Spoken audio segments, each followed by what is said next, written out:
सर्दियों में कौवा और चिड़िया लकड़ियों से बनाए घर। एक जंगल में कौवा और चिड़िया रहते थे।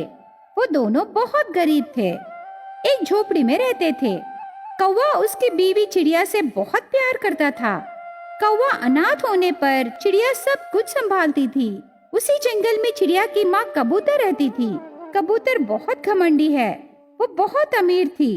चिड़िया कौवे से प्यार करके उसे शादी करती है, लेकिन कबूतर को ये शादी पसंद नहीं था। चिड़िया उसकी माँ से अलग होकर उसके दादा की संपत्ति एक छोटी सी झोपड़ी में रहने लगी, लेकिन कबूतर को ये पसंद नहीं था। एक दिन चिड़िया ने, सुनिए, रात भर मैं ठीक से नहीं सोई। सर्दियों का मौसम है ना, इस झोपड़ी में बहुत ठंड पड़ रही है। हाँ चिड़िया, मैं भी नहीं सोया, रात भर मैं जागा रहा। बहुत ठंड थी ना, मुझे बहुत बुरा लग रहा है चिड़िया। मैं तुझे परेशान कर रहा हूँ ना, मुझे माफ करो चिड़िया। अरे, ये कैसी बातें कर रहे हो जी? मैं आपकी प्यारी बीवी हूँ ना, आपको दुखी होते मैं नहीं देख सकती। आप चिंता छोड़िए जी, मेरी बात सुनिए। मैं तो अनाथ हूँ, आज तक कहीं कहीं रह के जिंदगी बिता दिया, लेकिन तू मेरे भरोसे पर आई। अभी बहुत ठंड पड़ रही है। एक बड़े बंगले में तू आराम से जिंदगी जी रही थी, और मेरी वजह से आज तू इस छोटी सी झोपड़ी में है चिड़िया। आप चिंता क्यों कर रहे हो जी? बस कुछ ही दिन है ना। जिंदगी में खुशियों के साथ परेशानियां भी रहना है, तब हमें बहुत कुछ पता चलेगा। रोशनी के साथ अंधेरा भी रहना है जी। ऐसी चिड़िया कौवे को हिम्मत दिलाती है। इतने में उनके पास कबूतर आती है। कबूतर बहुत गुस्से में थी। कबूतर को देखकर चिड़िया सर झुका लेती है। कौवा कबूतर से बात करने की कोशिश करने लगा। नमस्ते आंटी, कैसे हो? चिच्चे, तुम मुझसे बात कर रहे हो? तुम एक अनाथ हो और मेरी बेटी को जाल में फंसाए। ये ठीक नहीं है कौवा। बताओ, कितने पैसे चाहिए? मैं अब भी तेरे मुंह पर फेंक दूंगी। मेरी बेटी को छोड़ दो। माँ, चली जा यहाँ से, वरना अच्छा नहीं रहेगा। जा यहाँ से। चुप रह रे। मेरी इज्जत निकाल के यहाँ इसके साथ रहने लगी। जंगल में सारे पक्षी मेरा मजाक उड़ा रहे हैं। तेरा अच्छा भविष्य है बेटी। इसके अलावा तेरे पास करोड़ों की संपत्ति है, तो तुझे इस छोटी सी झोपड़ी में रहने की क्या जरूरत है? तू उसे छोड़ दे बेटी। बस कर माँ, बहुत हो गया। वो मेरे पति हैं, मैं उन्हीं के साथ रहूंगी। हम दोनों को अलग करने की कोशिश करने से मैं मर जाऊंगी। माँ, तेरे पास कभी नहीं आऊंगी। ऐसे चिड़िया कहने पर कबूतर को बहुत गुस्सा आया। उसे मारने जाती है, तब कौवा रोक लेता है। तब कबूतर को और ज्यादा गुस्सा आता है। तुम मेरी बात नहीं मान रही ना, तो मेरे नाम पर रही इस घर में कैसे रहोगे? ये मेरे पिता का घर है। तुम दोनों यहाँ कैसे रहोगे? चले जाओ यहाँ से, मेरी नजर से दूर चले जाओ। तुम दोनों कैसे जियोगे मैं भी देखूंगी। जो बड़ों की बात नहीं सुनते वो कभी नहीं सुधरेंगे। इसको तो मैं कभी नहीं छोड़ूंगी। कबूतर ऐसे कह के चिड़िया और कौवे के सामान घोंसले से बाहर डाल देती है। चिड़िया की माँ अपमान करने पर चिड़िया रोने लगी। तब कौवा उसकी बीवी को वहाँ से ले जाने लगा। 2-3 जंगल पार करते हैं। इतने में रात होती है। ठंड भी बहुत पड़ रही थी। चिड़िया ठंड में कांप रही थी। चिड़िया को देखकर कौवा बहुत परेशान होने लगा। चिड़िया, हमें रहने के लिए एक भी जगह नहीं मिली। मैं तुझसे शादी करके बहुत बड़ी गलती किया। मुझे ठीक नहीं लग रहा। देखिए, आप मेरे पति हो, मेरे बारे में आप चिंता मत कीजिए। पहले हमें रहने के लिए कोई अच्छी जगह देखिए। मेरी माँ हम दोनों का अपमान की, उसके लिए मैं दुखी नहीं हुई, क्योंकि आप मेरे साथ हो ना। आगे से हम दोनों दूसरों की बातों पर ध्यान नहीं देंगे। आज रात के लिए हम यहीं कहीं पेड़ पर रहेंगे जी। कल सुबह फिर ढूंढेंगे। ठीक है, वो देखो वहाँ बड़ा पेड़ है ना, आज रात को हम उसी पेड़ पर रहेंगे। कल सुबह जल्दी उठ के कोई अच्छी जगह ढूंढेंगे।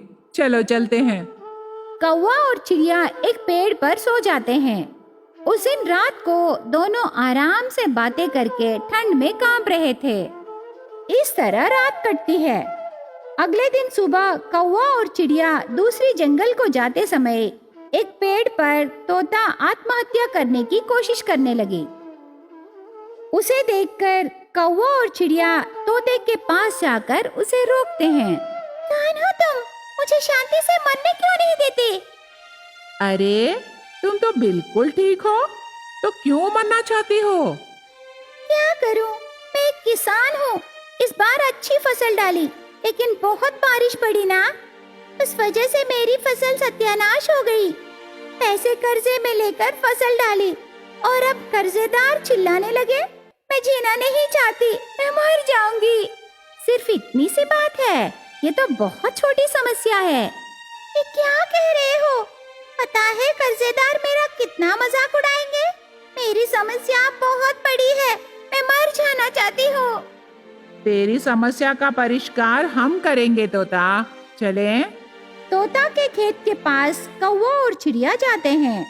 वहाँ जाने के बाद तोता उसके खेत को दिखाकर रोने लगी। खेत को देखकर कौवे को एक आइडिया आया। बाढ़ के वजह से खेत पूरा पानी से भर जाता है, उसमें मछलियाँ भी रहते हैं। तब कौवे को एक बढ़िया आइडिया आता है। आज से मैं और मेरी बीवी तेरी समस्या का परिष्कार होने तक हम यहीं रहेंगे। यहाँ कैसे रहेंगे जी? ठंड भी है और यहाँ तो एक भी घर नहीं है। कोई बात नहीं, वो देखो वहाँ बहुत सारी लकड़ियाँ हैं, उन्हीं से तुम यहाँ एक घर बनाओ। वो लकड़ियाँ बहुत मजबूत रहेंगे, तब तुम्हें ठंड भी नहीं लगेगी। तोते का आइडिया कौवा और चिड़िया को बहुत पसंद आया। उसी इलाके में लकड़ियों से कौवा और चिड़िया घर बनाते हैं।